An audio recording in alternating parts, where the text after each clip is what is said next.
Mimi nimetoka kazini na kuja nyumbani na mkuta mwanangu kalala peke yake. Siku ya pili mimi sijui mama yake uko wapi.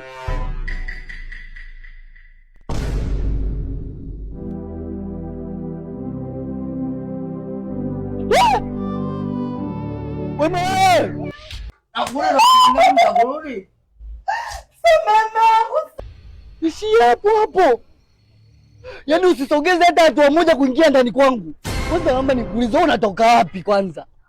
Wewe unamwacha mwanangu peke yake ndani alafu unaenda kufanya mambo yako ya kimalaya nje huko? Unaniuliza swali hilo wewe kama nani? Yaani wewe nani wa kuniuliza mimi nimetoka wapi? Kila mtu akitoka katoka kufanya umalaya. Kama umalaya rahisi na wewe kafanye. Utokuja kuniona nalia tena mimi. Utosikia nalia wala nakuja kukulalamikia hapa nyumbani kwako tena. Nimeshindwa.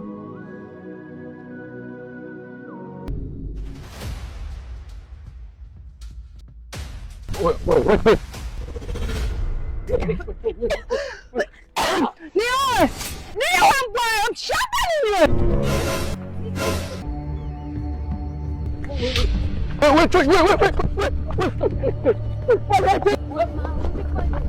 Sharaji mwache! Mwache niwe!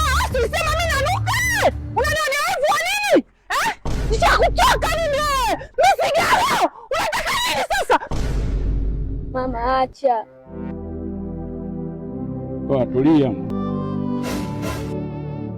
Shemeji, haya mashindano mnayoshindana hapa ndani hapa, kuna fainali sasa ishafikia. Mshindi atasherehekea ushindi kwa maumivu, kwa kujutia. Ngoja nikufundishe kitu kimoja. Ukiona mzigo umeweka kichwani unauma, umeweka begani unauma, uweke chini, huo mzigo umekushinda.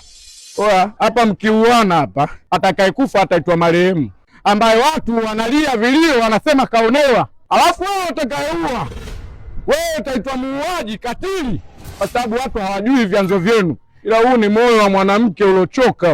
Huu ni moyo uliovumilia manyanyaso, masimango, umejaa vinyongo, visasi vya maovu uliokuwa unamfanyia wewe.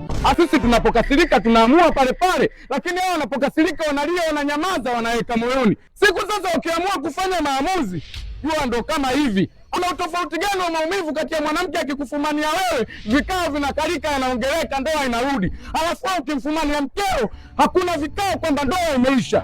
Sasa mimi nawaelewesha kitu kimoja, kama mmechokana, hii hatua mliofikia ni mbaya.